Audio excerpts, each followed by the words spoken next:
a lot of organizations, including education institutions, realized that social media were having a profound impact on society when it was already too late.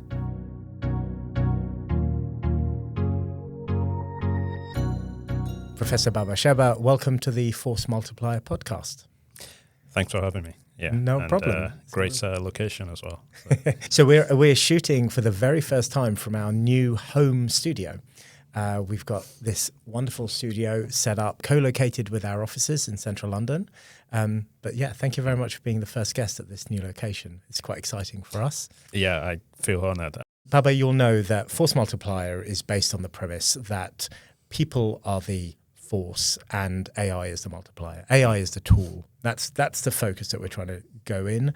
We're talking about the impact of AI on society and on people, but we're taking a people lens on it, an empowerment, an enablement, an education lens. That's the primary focus, and that's what we're going to talk about predominantly today. So tell us a bit about yourself. You are a professor at City St. George's. Tell us a bit more about your background and how you got there. Thanks very much.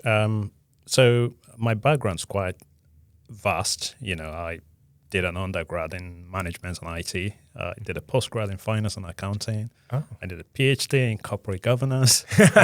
So quite a broad spectrum of area.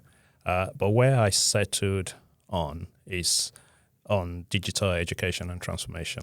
Okay. And the reason for that is because one of the things that I find over time is that I'm deeply passionate about helping people and institutions shape technological change. Because if you don't shape it, then you're forced to react to it. And if you sort of end up in that reaction sort of cycle, you just you're not in a position where you can have the agency that you need to drive the change that you want to see. My work has been predominantly in just helping folks within universities to think about these deep issues, with the aim of us taking that sort of agency ownership and then driving the change that we want to see. As you probably know, City St. George's, of course, were two separate universities up until about 2 years ago. Were you part of that merging? I was part of the merging on the St. George's side. Prior to the merger, I was the Director of Digital Education at St. George's, which is predominantly a medicine and health sciences institution. Okay. So I was the Director of Digital Education there for a couple of years, sort of just before the pandemic. Since the merger, I have sort of transitioned into a role where I'm leading our sort of university-wide effort around digital innovation and transformation. Right. Particularly sort of focusing on the academic space. So you have a administrative role in terms of digital transformation leadership across the organization, as well as an academic role in terms of delivering the education itself? Yeah, so the best way to look at my role is that sort of hybrid academic and professional services role. And I think that's important because all of this is interconnected. And you cannot say you want to drive cultural change in the academic space without thinking and working very closely with the what we call the professional services space. So my role effectively bridges the two sort of areas of the university in getting that sort of collective approach to driving the change that we want to see. That's super useful. I think we've all come across academics that are deeply rooted in research and academia and case studies, but don't have necessarily the practical experience. But equally, you get operators who are so rooted in tactical delivery that they don't have the academic knowledge, the research. So bringing together those two is hugely advantageous, but particularly so at a time like this with the advent of Gen AI. I agree with you. And what I do is to identify all those different stakeholders, because in order to have that agency that I sort of mentioned at the beginning, you need to operate as a collective. One of the things that I've been leading in the last couple of years. is what we call the AI Accelerator and Change Program. Right. And we started this by building a coalition of the willing. So with the idea that if we can get the right people that are excited, skeptical, concerned about the role of AI in the education provision, let's get them together and start having that conversation. And through that, we can begin to sort of expand that network across the university. That's been a really sort of good way of, I guess, driving that cultural change in a way where we can actually get people on the ground with the expertise and experience to collectively shape what our approach as an institution should look like, and then use that to actually feed upwards rather than the other way. Okay, I definitely want to drill into that. I've been remiss of me of not asking you this important question, and I think you've already touched on it, but what is the change that you're trying to make? You put all this time and this effort into your academia, your administrative functions, your life. You do more. You are involved in much more outside of the university as well. What is the change that you're trying to make? I would probably say that my purpose is to help other people flourish. Okay, I love that. Of course, how I do that at the moment is by helping organizations, particularly higher education institutions, to think carefully about the role of technology and then look at how we can help people develop the capabilities they need. Okay. But we need to be able to do it at scale. Right. So helping people flourish is one thing. Helping people to flourish at scale is another. So anyway, you're multiplying that impact. How much do you think the advent of Gen AI is new, radical, and kind of transformational pivot? And how much of it is, it's the same thing that we've been trying to do for a long time. It's another tool in the armory, but ultimately the challenges remain the same. I don't agree that AI is just another tool. Okay. And I've seen sort of people write and say that you've just got to treat it as another tool. I don't believe that. I believe that AI is quite profound in how it's already changing the way our society operates. For those of us that are perhaps sort of closer to it, we can see it much quicker than those that are still just hearing about it or only engaging with it in sort of bite-sized way. So let's understand this a little bit better, because I think most people you'd speak to will say, oh yes, I use ChatGPT, and now they might say I use Claude, but they'll use it as a generic term for Gen AI, which is fine. And they'll say, oh yeah, I use it a lot. The vast majority of people will be using it as a word calculator to either summarize or take a small amount and make it into a large amount, as well as use it to search the internet. So when you say the impact is profound, and you can see that when you're closer to it, what are you seeing already that is changing? One of the attractive use cases is around the fact that you can just use AI to get things done. I can sort of give an AI system a couple of bullet points and tell it to turn it into something much more polished. The danger, of course, is that we're seeing, and there are studies that have been looking into this, we're seeing that people are increasingly outsourcing that thinking. And I'm not a neuroscientist, but they will tell you that if you don't use your brain for a long period of time, you will effectively learn the hard way at some point. Right. Because the brain needs food, and that food is us engaging it and doing that sort of deep thinking that we're exercising. Absolutely. The way we're addressing that is to look at how we can flip this in a way that the user isn't just going into an AI system and saying, here's my input, now give me the answer, and then I'll take that answer as gospel.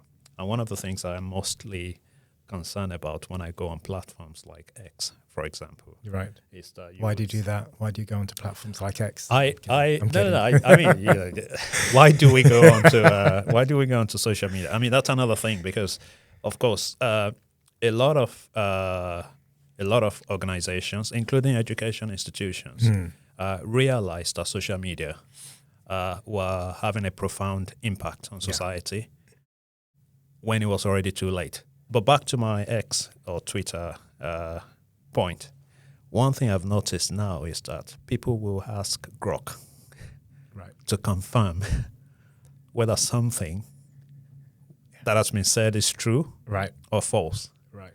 And Grok will respond, and people will take Grok's response as the source of truth for that particular matter. What I see is that absence of, I guess, critical thought in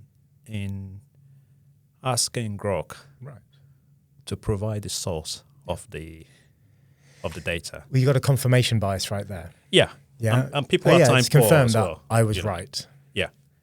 And then maybe if it confirmed that they were wrong, they might ask it again, or they might look for a different data source. So you said with social media, we found out too late. Yes. What are we going to find out too late with Gen AI? So my biggest worry is that we're in 2026 at the moment. Well, what are we going to find out in 2046? And then look back and say, oh my God, I wish we had been a bit more proactive in driving that. And there are lots of folks across the sector that are coming together to look into this issue as well. So is it about just trying to keep the human in the equation, make sure the human doesn't get engineered out of the conversation, out of the governance, out of the planning, out of society? I mean, there are two things. There's a buzzword at the moment, human AI collaboration. Right. And everybody sort of say that is what we want. Yeah. But in reality, if you use Claude Code or Codex and some of those sort of agentic harness systems, you realize that actually a lot of this is building for full autonomy. It's not building for that human AI collaboration in any way. That's my own view. Where we can do something at the moment, particularly from an education point of view, is to think carefully about the pedagogical layer that sits on top of the large language models. Could you explain pedagogical? Because it took me a little bit of time working in the education sector to understand that word. For me, it's around the process of learning. Okay. And the idea that we can get people to actually think about thinking. Yeah. And how you can get people not just to focus on the outputs in the case of AI, but actually the process that leads to that. So the challenge is how you get people to question everything they see. Right. And also have a methodology in which they can get to the truth, knowing fully well that people are time poor. Yeah. So we recognize that tech folks cannot solve this problem alone. We recognize that the pace of technological change is moving quite rapidly. One of the bigger challenges that companies in industry are beginning to sort of come up with their own track of learning. Right. But of course, a lot of that is optimized for the sort of professional practice. The productivity output, that exists within the environment. Not the quality of the individual, the learning of the individual, the capability for the future. Yeah. So the challenge for us is how can we bring all of these stakeholders together? Right. So we kickstarted a project. We sort of codenamed the Project X. Okay. A couple of Great years name. ago.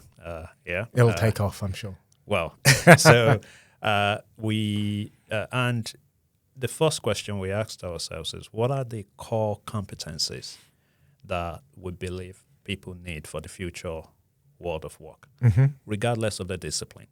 So we settled on critical thinking, of course, computational thinking. Oh, what's that? Yeah, good question. Well, the computational thinking is, and we're working very closely with folks at Wolfram Research on this. It's around the methods of problem solving, just using sort of, maths and sort of computational methodology. So Wolfram has done an extensive work on that. They have a methodology, but they're not, there are multiple methodologies there. So critical thinking, computational thinking. And then, of course, AI literacy and ethics. So we need people to be AI literate in their respective contexts as well.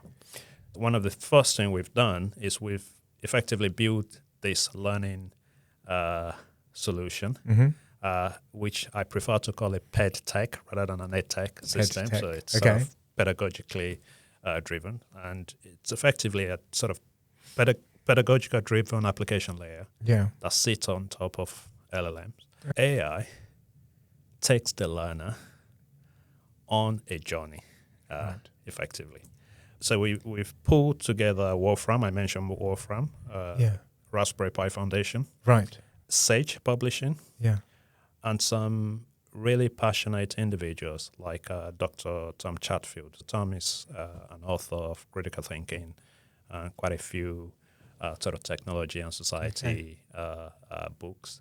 As well, Dr. Timo Hane. So Timo has an extensive experience in sort of transformation of this type. He was fundamental to the building of digital science, which I believe is part of Nature Publishing now as well. So we've pulled all these folks together with academics within City St. George's. So anything between sort of probably about 100 people have been involved in this project in the last 20 years to effectively build the curriculum that underpins these 3 modules. And the platform works almost as a cognitive co-pilot for the learner. But the interesting thing about it is that rather than the way we use LLM at the moment, where you go into ChatGPT and you put in your input, we flip this completely so that the AI is driving the conversation, and you are doing the thinking and responding to it. And this works in different contexts as well. So you could be a journalist student or a journalism practitioner, or you could be a medical student. And it's able to understand your context. So that sort of idea of an adaptive, personalized learning, but that is baked in rigorous sort of curriculum layer is what we're able to bring to life through this experiment. This is really interesting. So, so you've assembled a team of nearly 100 people to flip the script, get the AI to drive the human through the conversation, to enable their learning, their critical thinking, their computational thinking, and their AI literacy. You're in the process of implementing Nebula One from CloudForce. So thank you, CloudForce, for sponsoring this podcast. And you're doing that with your professional services counterpart, Jots, CIO at City St. George's. How are you going to take the learning from what you've just described from Project X and embed that into Nebula One, which is a Gen AI gateway for all of your staff, students, and faculty? So Project X, we call it Duolog now. That is the sort of product name. And Duolog is a conversation between 2 people, is that right? So effectively, conversation between the learner and the skills tutor. But of course, the skills tutor is LLM driven. This is part of our broader, we call it upskilling and capability offer. And Nebula One is a key part of that. So we've started a pilot of Nebula One, I think, for the last sort of 12 months or so. And we're just about to sort of expand that pilot across the whole institution. We've implemented a base layer within the university, which is delivered through a very basic AI guardrails training for all staff. Yeah. It takes about 10, 15 minutes, but everyone must do it. Yeah. And we're still sort of on the journey to 100% completion for that.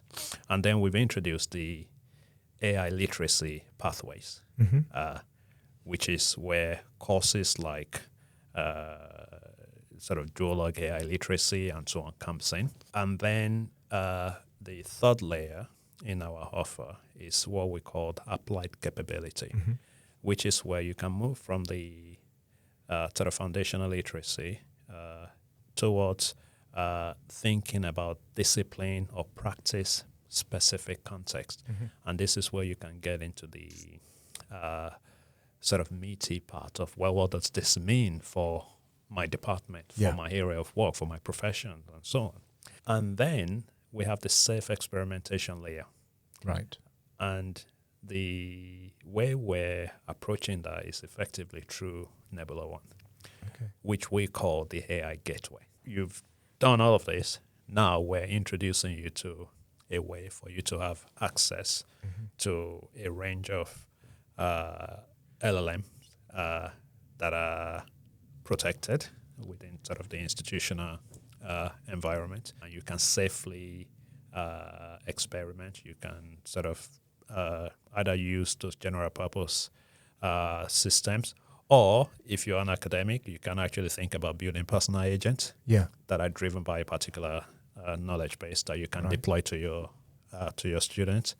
Through that, we can have an ecosystem that allows people to experiment, innovate, try things, but do it in a safe way, but also in a way that allows us to see what's happening across the institution, to allow us to see where we're seeing good practice that can be scaled, where we're learning from things that actually do not work or add value, and then, that we need to effectively get rid of. Amazing. So you are being very conscious and deliberate about your implementation, adoption, education of Gen AI across cities and Georges.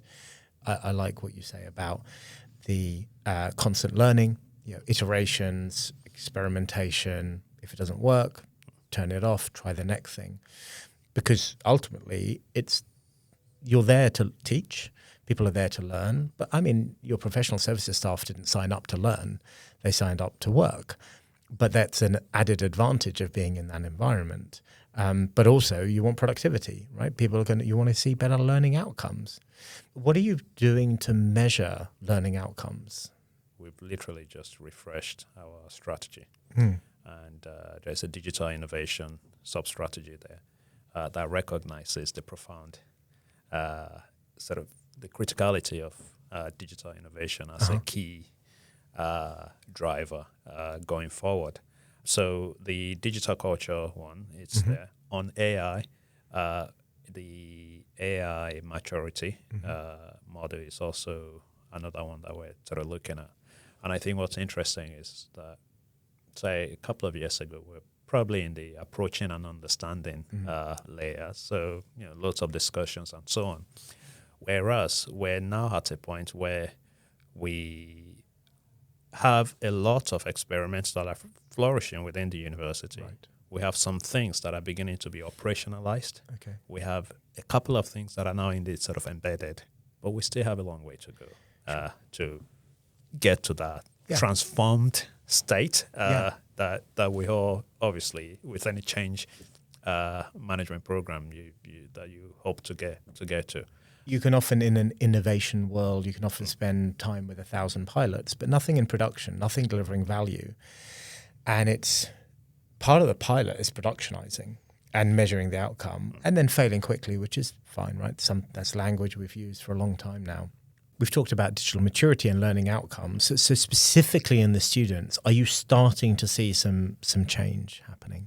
I mean, I would say yes and no. It's early. Because it's early, with quite a lot of these things, the indicators that really matter takes time to see. And the challenge is how you keep momentum, knowing that you may not see the real impact for quite a few years. Yeah. But there are, what we'll call leading indicators that we have to keep an eye on. But also it's about how we get students involved from the onset. In the process? In the process. Okay. So when I mentioned Duolog, the learning platform that we've been building, we had students from the very beginning. Okay, they're part of the 100. Part of the prototype. Okay. And one of the ways that I do this is to bring the student groups and the builders together in a room for like 5 hours with tea, coffee, pizza, name it. Yeah. And, can I come to the next one? I like pizza. We will invite you. We need to do one focused on Nebula One in particular. So we need to do a development day on that. Well, the thing that we talked about this just before we went on air. The thing that I really enjoy is the ability to prototype so quickly that in that 5 hours, that hackathon, promptathon, whatever you want to call it, you can say to the students, here are all the tools you need. And they can actually build a working platform, working agents, integrations, that works. And they go, this is what we want. Yeah. And you can build that in hours, minutes. Yeah. So at the end, you've got a really good understanding rather than it just being Post-it notes or workflows or wireframes. You can create, functionally simple but working agents and interfaces, which I think is super exciting as well. Yeah, and I think it's about showing people what's possible and what they can do. Yes. Especially people, those that are not sort of technically minded. We need to show them that there's a very simple way to approach this. Yeah. Without it becoming, a tasking process for them. One of the things I find with the engagement with students is that, as academics and technologists and so on, we would have our views on what we're trying to build and optimize for. Right. But what came through a lot of the sessions is the students will say, no, this is what I want to see. That's it. And that's been, so in the case of Duolog, for example, that's actually been quite pivotal in some of the features. Yeah. We prioritized. So one feature that was driven by student feedback is that I would like a note in the app that generated based on my interactions with the system. Right. So at any point, you can literally say, well, thinking about my interactions on this unit, can you summarize and append to my notebook the sort of key strengths and competencies that I've been able to demonstrate, the areas that I need to improve on. Yeah, critically important. And then the sort of app just sort of pushes that. And in that way, you have a learner log that the learner is able to have. They can modify. So, we give them full agency to the learner to do as they wish with it. One of my colleagues, who is a professor of psychology at Stian Reimers, he's built something called Role Play Studio, which is AI-driven. Yeah.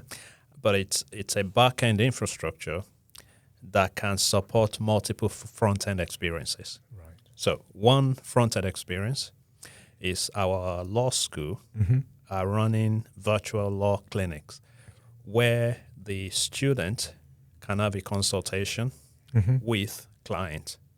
Client is an AI that's taking on sort of different client personas, right? So, and the student is effectively the trainee solicitor. So you can sort of go into a room to have that consultation. Okay. Of course, this exists already in the sort of physical environment. What the AI provides is the opportunity for the learner to practice as many times as possible. Make mistakes. Learn from it, in their own space. Yeah. And I think when you then introduce them to the sort of the real world simulation, if you like, then you can get a lot more out of that real world simulation. Out of curiosity, is that 100% chat based, or do you use audio or visual avatars? Chat and voice. Chat and voice. Right. At the moment. Brilliant. Yeah. For Roleplay Studio in particular. Yeah. We'll see how the technology, of course, evolves. Sure. There's a trade-off between, wanting, say, a visual experience, but also recognizing that there's latency issues that it's just time, right? It's just a matter of time until it, because there are already many kind of virtual reality type immersive role playing where they're recorded, but they're predefined largely. It's like playing Dungeons and Dragons. You can only go through so many routes until you've exhausted the options. But with an AI, with a Gen AI, you can keep going. That's really fascinating. Do you, in your own time, do you interact with lots of different families of models and lots of different versions of models yourself? And do you have a preference? Do you go to different ones for different things? I experiment with many. Yep. Partly because I'm naturally curious. Yeah. So I want to experience those capabilities and limitations myself. Yeah. But also because I think my role requires me to actually be quite close to the frontier of that sort of innovation. I think in the last 12 months in particular, I would argue that the model choice is becoming less important. Got it. For me. Becoming more of a commodity. Yeah. Yeah. And what's more important is my environment setup and, and sort of the use cases and different things like that. Yeah. And I think that's where, things like skills, I know the Nebula One platform, for example, has the skills layer. Things like that becomes important. Yeah. Because we are moving away from just using it as a chat, a simple chat interface. It's sometimes referred to as a harness. Yeah, harness systems, and I think so I think the model choice is becoming less important, but for educational purposes, I think they're still very important. That's the reason why I'm a big fan of not locking yourself into one particular LLM ecosystem. Right. We have a duty to actually let our community be exposed to all the different models out there so that they can learn, they can critique, they can understand the strengths, the limitations, the implications for learning, for work, and so on. And you cannot do that if you say, I'm only going to make, ChatGPT 5 mini available to the entire sort of institution ecosystem. You do a lot more outside of work. You have a kind of purpose-driven activities. I want to hear more about that because that takes us back to that very first question about what the changes you're trying to make. I say to people that I'm a free agent in the sense that my purpose is both personal and professional. Sure. So I never sort of see my identity isn't shaped by my job at this very moment. And I think a lot of what I do is easily transferable into sort of non-HE context. Yeah. I'm currently collaborating with a colleague, Nicola Wilkin, a physics professor at the University of Birmingham, and we're experimenting to look at how we can solve this idea of learning outcome verification, sort of using AI to power a Viva process. Oh, but not just a sort of simple Viva, but a Viva that is again pedagogically driven in that sense. So could you just expand on what a Viva is, because not all listeners will know. So a student has written a piece of work. Yeah. The question now is it their work? And well, rather than us trying to see or guess or use one of these so-called AI detection tools and so on, well, why don't we just get them to engage and question them and the way we're currently interacting? But of course, an individual academic cannot do that. If you're teaching a class with 500 students, it's impossible. So, is there a way that we can help scale that learning outcome verification layer by introducing an AI into that process, almost to help establish whether the learners sufficiently demonstrate this sort of ownership of that piece of work. So you want to use an AI to see whether a student has used AI to do the thinking for them? No. Okay. We are using AI to see whether a student honed the output that they've submitted. Regardless of what tools they used. Regardless of what tools they Perfect. used. Because you see people going in the other direction, going, you can't use the tools, you've got to get a pencil and a paper. And no. That's not the real world. That's not the real world. I've been sort of working for so many years. I have never in my entire professional life been locked in a room with a pen and paper for 2 hours to say, right, dump down everything in your brain. It's just not real. But also that there are, for institutions that go down that route, what will you do with smart glasses that are now LLM powered and so on? You know, I was trying one where I could put speaker notes for a presentation and sort of load it in it and just sort of use it as a teleprompter. Okay, I'm going to look into that. I love that. In the last sort of 12 months or so, I have been engaging with folks to start this network that we call the Diaspora Nexus. And it's one of the things I realize is that a lot of diasporans like myself, you know, I was born in Nigeria, moved to the UK at 15, and there are lots of sort of Africans, Caribbeans, Afro-Caribbeans, and also, you know, second, third generation Black Brits that are doing a lot of amazing work. But there is that connection that's missing.